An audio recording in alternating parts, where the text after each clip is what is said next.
Hey YouTube, this is Helsinki Rocks AGF with episode number 3 of my favorite games.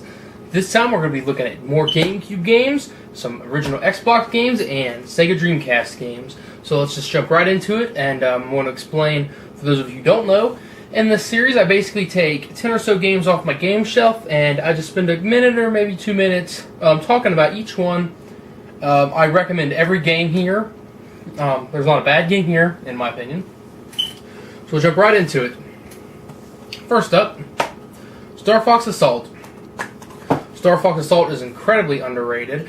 A lot of people don't seem to like it, but I enjoy both Star Fox games on the GameCube. Dinosaur Planet, Star Fox Adventures, and Star Fox Assault. Star Fox Assault is a wonderful middle ground between the Zelda-esque gameplay of Star Fox Adventures and Star Fox 64. They added some cool new stuff. You know, you walk around on foot, you have blasters, the multiplayer's fun, you can still fly the R-Wing, you get to drive the Landmaster.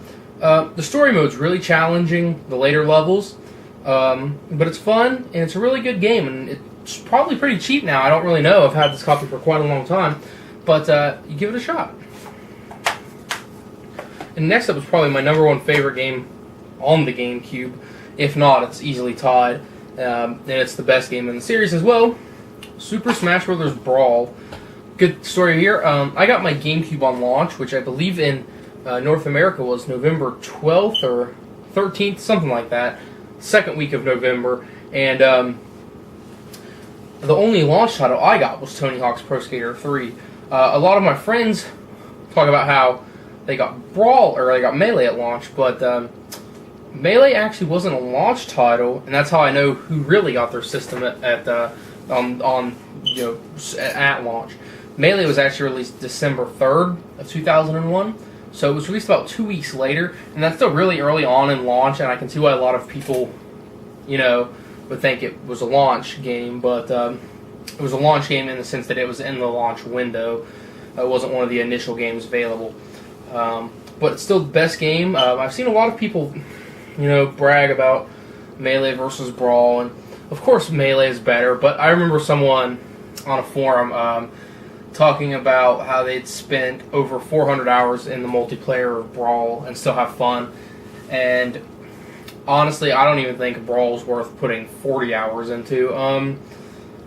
I still have my original save file for this, and over the last 11 years that this game's been out, I've played over 1,200 hours in it. That single player, multiplayer, and everything.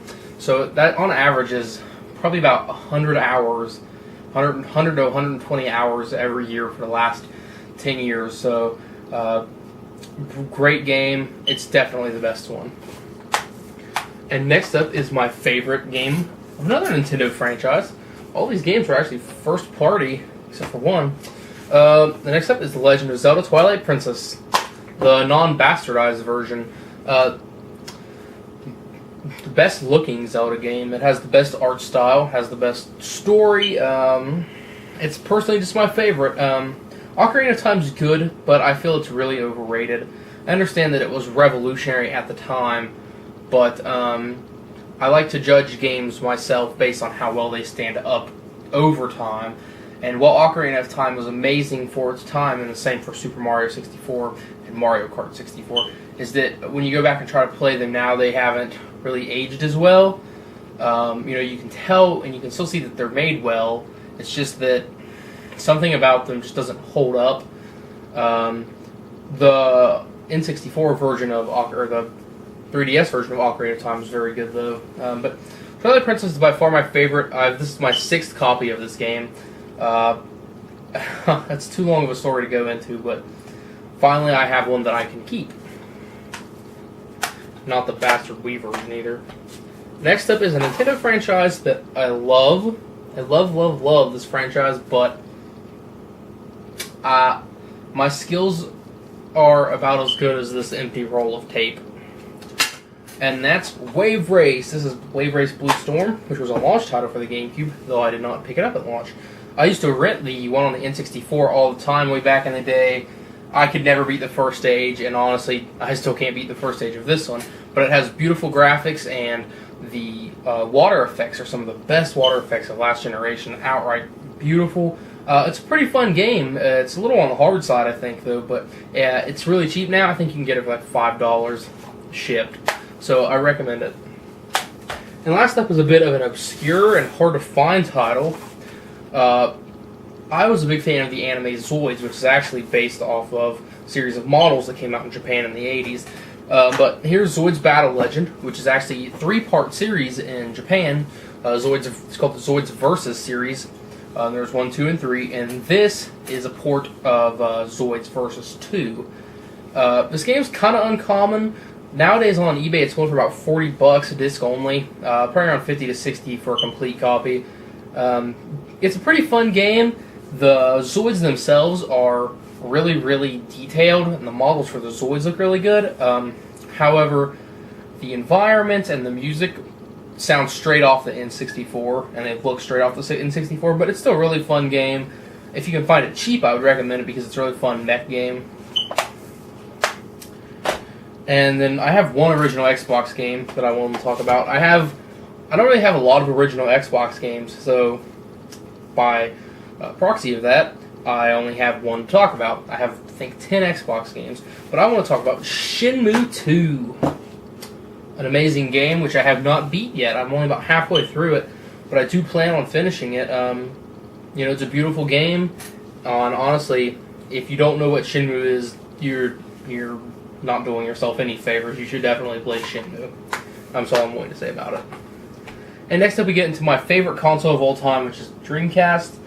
And first up, I'm going to do 102 Dalmatians Puppies to the Rescue. Now, I don't know if you'll be able to see these when I set them down or not, so I'll just hold these up. This is a 3D platforming game developed by Disney Interactive and published by Eidos. I believe that's who published it. Yes, published by, okay. And it was developed by... Yeah, okay. Anyway, it's a pretty fun game, 3D platformer, as I said. A little bit of a collectathon, not on the scale of Banjo-Kazooie or Donkey Kong 64, but a really fun game for kids or for me, because I like it a lot. This was actually the first movie I ever owned on DVD. It's a little on the easy side, but if you want a good fun platformer, you should give it a try. And next up is a puzzle game. I don't play a lot of puzzle games, but I believe this was a launch title. I didn't have it at launch, but I actually found it on eBay, brand new, sealed, and unopened for like $8. And that's Chu Chu Rocket. Like you can see, you should be able to see, hopefully, the difference in the case quality, but it's a fun puzzle game. It's really fun, really simple. You basically have your choo-choos, which are little mice, and you press a button, I believe it's A, and they'll follow the path. And if they get eaten by a cat, you lose. But you can change the path that your mice take by using arrows and different stuff like that. And you basically just guide them to the rocket so they can get out of the area. Back in the day, this had online multiplayer. I'm sure there's probably still some private servers that people run. There's actually a version on the Game Boy Advance, which is the Dreamcast version with levels from the online servers. So the Game Boy Advance version is probably the superior version, but it's also available on iOS and maybe Android. I'm not too sure. Next up was a game that I love, but again, I am terrible at it. Just got recently re-released in HD on PlayStation Network, and this is Jet Grind Radio, aka Jet Set Radio. I love these kind of arcadey action games. It's funny because it reminds me of like more difficult Tony Hawk, but really fun. The music's great. I'm terrible at it, but it's worth picking up. And so is the sequel, Jet Set Radio Future. Now, I've probably mentioned before that I love racing games. So this next game shouldn't come as any surprise, and that is Sega GT for the Dreamcast, obviously. This one, this is actually my original disc from back in the day, but the case is actually I got later on eBay. I found an auction just for the case. But it's a really fun game. I much prefer it to the Gran Turismo series, because Sega was naturally made arcade games at heart. So it's not quite a true sim. It's really simmy, but it's also still got a flair of arcade racing. And the career mode is broken because in Gran Turismo, when you win an event, you only get the gift car one time. And in the new Gran Turismo games, if you get the gift card, it doesn't even sell for that much. You can sell it for like $200 or something. But in this game, you get the gift card every single time. So there's a race early on, so like one of the first 3 races you can do, where you can win a car that's held for $16,000. So basically, you just keep winning that race over and again, and keep selling the car, and you can max your starting car and buy other cars like way before you should be able to. But it's still a really fun game, and it looks great, it handles great. And last up here, it's a compilation disc, and it's not perfect. It actually has some sound emulation problems, but this is Sega Smash Pack Volume 1. Again, yeah, it has some sound problems emulation-wise. Most of the music is lower in pitch, but the games actually play pretty fine, and if you've never played any of these games, you probably wouldn't really notice the sound difference, but if you've played them and you're familiar with them, you'll definitely notice the difference. It's got 12 games: Sonic 1, Golden Axe, Shining Force, Wrestle War, Streets of Rage 2, Columns, Virtua Cop 2, Vector Man, Phantasy Star 2, Altered Beast, Revenge of Shinobi, and Sega Swirl. So there's tons of great games in here. Like I said, the sound's a little off, but it's still a really great compilation, and I'm sure you can pick this up really cheap.